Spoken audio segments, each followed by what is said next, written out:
Hey guys, today I'm going to read Robot Dreams. That is in the $20 category. Um, I'm proud of you guys for so many of you getting work done and emailing me with questions or concerns. Please keep up the hard work. Remember, if these videos are super long, listen to a little bit, stop it, and then go back to it the next day. Um, Also, you can read it yourself on your own if you rather that. You don't have to listen to me reading it. This is just for those people that prefer to listen while following along in the story. Okay? So, this is Robot Dreams. Last night I dreamed, said LVX1 calmly. Susan Calvin said nothing, but her lined face, old with wisdom and experience, seemed to undergo a microscopic twitch.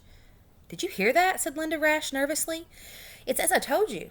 She was small, dark-haired, and young. Her right hand opened and closed over and over. Calvin nodded. She said quietly, Elvex, you will not move nor speak nor hear us until I say your name again.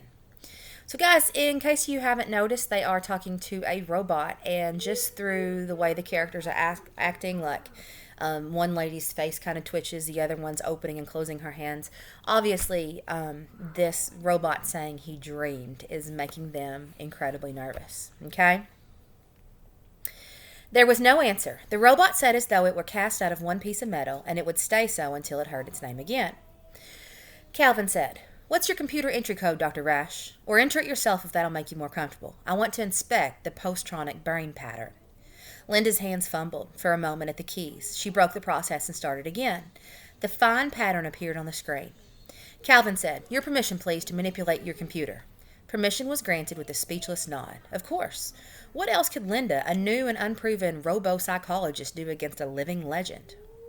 Slowly, Susan Calvin studied the screen, moving it across and down and then up, suddenly throwing in a key combination so rapidly that Linda didn't see what had been done, but the pattern displayed a new portion of itself altogether, and had been enlarged. Back and forth she went, her gnarled fingers tapping the keys. No change came over the old face, as though vast calculations were going through her head. She watched all the patterns shift. Hey, would you go tell them to be quiet? Linda wondered. It was impossible to analyze a pattern without at least a handheld computer. Yet the old woman simply stared. Did she have a computer implanted in her skull? Or was it her brain, which for decades had done nothing but devise, study, and analyze our post-traumatic brain patterns? Did she grasp such a pattern the way Mozart grasped the notation of a symphony? Finally, Calvin said, What is it you have done, Rash? Linda said, a little abashed. I made use of fractal geometry. I gathered that, but why? It had never been done. I thought it would produce a brain pattern with added complexity, possibly closer to that of a human. Was anyone consulted? Was this all on your own? I didn't consult. It was on my own. Calvin's faded eyes looked long at the young woman. You had no right. Rash your name, rash your nature. Who are you not to ask? I, Susan Calvin, would have discussed this. I was afraid I'd be stopped. You certainly would have been. Am I... Her voice caught even as she strove to hold it firm. Going to be fired? Quite possibly, said Calvin. Or you might be promoted. It depends on what I think when I'm through. Are you going to dismantle She had almost said the name, which would have reactivated the robot and had been one more mistake. She couldn't afford another mistake. If it wasn't already too late to afford anything at all. Are you going to dismantle the robot? She was suddenly aware with some shock that the old woman had an electron gun in the pocket of her smock. Dr. Calvin had come prepared for just that.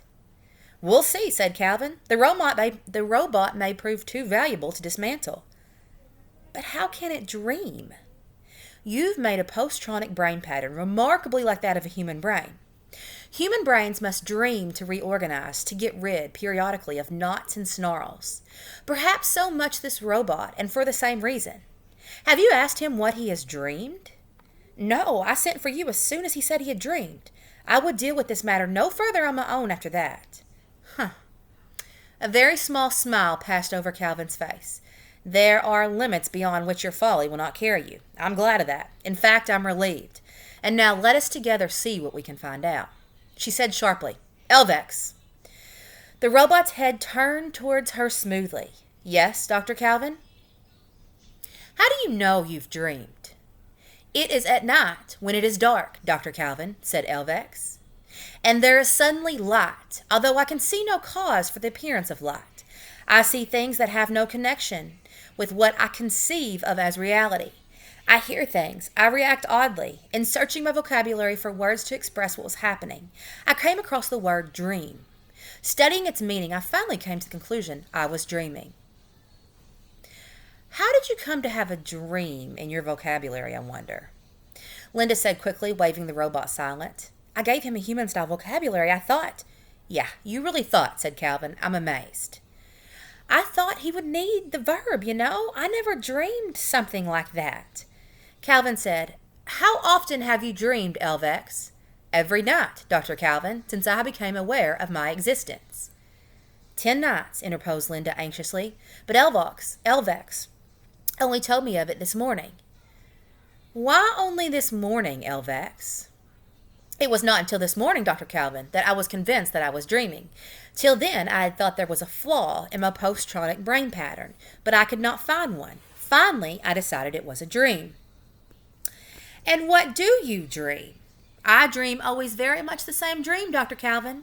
Little details are different, but always it seems to me that I see a large paranorma in which robots are working.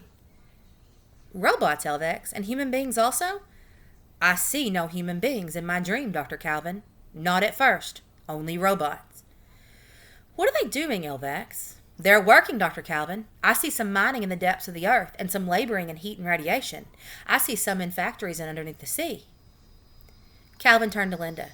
Elvex is only 10 days old, and I'm sure he has not left the testing station. How does he know of robots in such detail?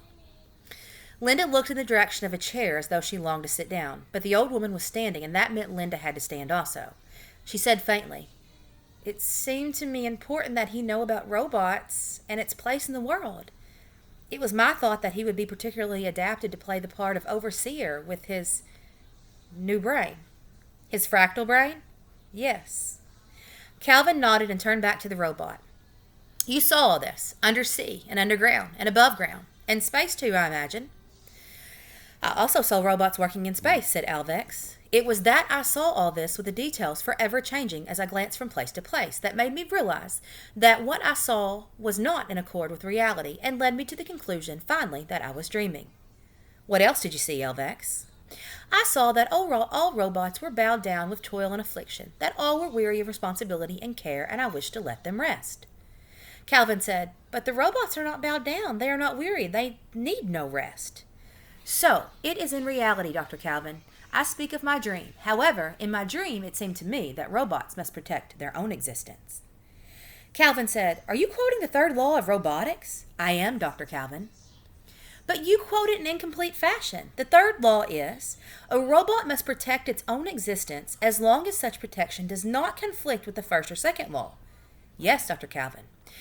That is the third law in reality, but in my dream the law ended with the word existence. There was no mention of the first and second law. Yes, both exist, Elvex.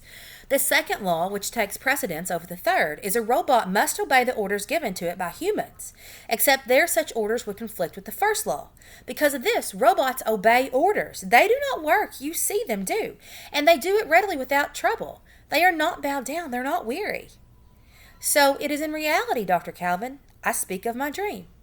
And the first law, Elvex, which is the most important of all, a robot may not injure a human being, or through inaction allow a human being to come to harm. Yes, Dr. Calvin, in reality. In my dream, however, it seemed to me that there was neither first nor second law, but only the third. And the third law was, a robot must protect its own existence. That was the whole of the law. In your dream, Elvex? In my dream. Calvin said, Elvex, you will not speak nor hear us until I say your name again. And again the robot became, to all appearances, a single inert piece of metal. Calvin turned to Linda Rash and said, Well, what do you think, Dr. Rash? Linda's eyes were wide, and she could feel her heart beating madly. She said, Dr. Calvin, I am appalled. I had no idea. It would have never occurred to me such a thing was possible. No, said Calvin calmly. Nor would have occurred to me, not to anyone. You have created a robot brain capable of dreaming. And by this device, you have revealed a layer of thought in robotic brains that might have remained undetectable otherwise, until the danger became acute. But that's impossible, said Linda. You can't mean the other robots think the same. As we would say of a human being, not consciously. But who would have thought that there was an unconscious layer beneath the obvious postronic brain paths, a layer that was not necessarily under the control of three laws? What might this have brought about as robotic brains grew more and more complex? Had we not been warned? You mean by Elvex? By you, Dr. Rash. You have behaved improperly, but by doing so, you've helped us to an overwhelmingly important understanding. We shall be working with fractal brains from now on, forming them in carefully controlled fashion. You will play your part in that. You will not be penalized for what you've done, but you will henceforth work in collaboration with others. Do you understand? Yes, Dr. Calvin, but what of Elvex? I'm still not certain. Calvin removed the electron gun from a pocket, and Linda stared at it with fascination. One burst of his electrons at a robotic cranium, and the postronic brain paths would be neutralized, and enough energy would be released to fuse the robot brain into an inert ingot. Linda said, But surely Elvex is important to your research. He must not be destroyed. Must not, Dr. Rash? That'll be my decision, I think. It depends entirely on how dangerous Elvex is. She straightened up as though determined to her own aged body was not to bow under its weight of responsibility.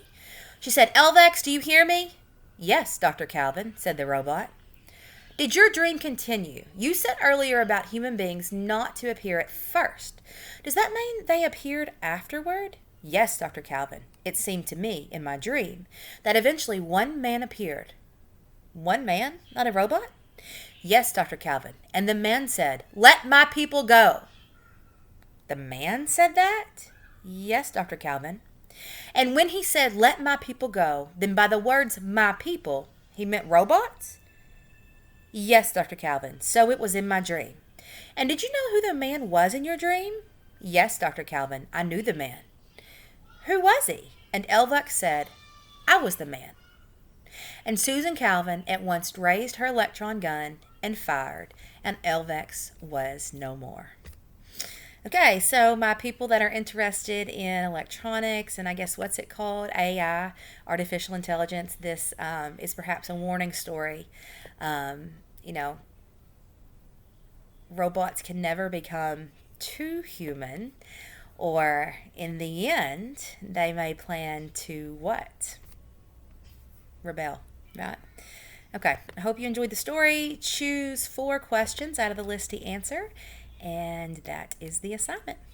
See you later.